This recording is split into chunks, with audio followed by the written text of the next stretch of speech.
আজ আমি একটা শরবত বানিয়েছি। দেখো, শরবতটা এখন বানানো হয়নি, আমি আপনাদেরকে দেখাচ্ছি শরবতটা কিভাবে বানিয়েছি। এটা শরবত ঠিক নয়, এটা জুস বলতে গেলেও। এটা যে বিট, অনেক বাচ্চারা দেখবে অনেক বিট খেতে চায় না। তো বাচ্চাদের জন্য যদি এরকম করে দেন তাহলে খুবই ভালো খেতে হয় এটা।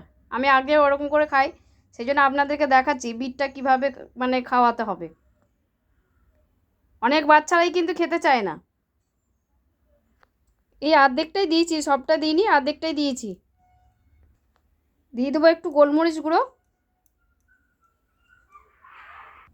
এই চাট মশলা তো সবার বাড়িতেই থাকে, এই চাট মশলা একটুখানি দিয়ে দেবেন। এই দেখুন চাট মশলা। আর দিয়ে দেবো এই জলজিরা, একটু চাট মশলা।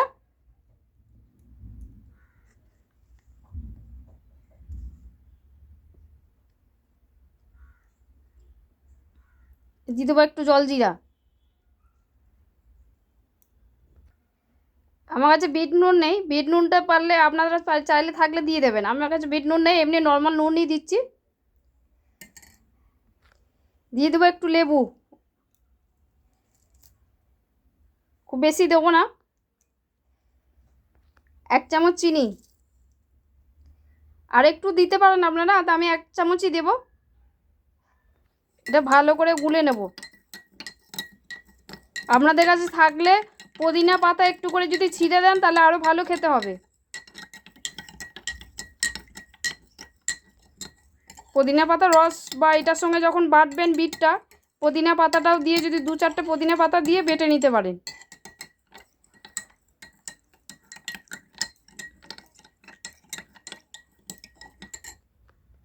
এবারে এই সাইজের একটা বরফ দিয়ে দেবো।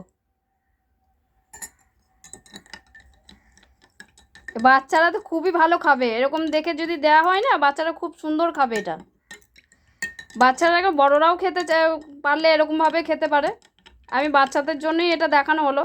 বাচ্চাদেরকে তো সবসময় খাও না, আর বিট তো বাচ্চারা খাবেই না। এভাবে যদি শরবত বানিয়ে দেওয়া হয় না, খুব ভালো খাবে ওরা। সাথে একটা স্ট্র পাইপ পাইপ দিয়ে দেবেন একটা, তাহলে পাইপে করে টেনে টেনে ভালোই খাবে ওরা।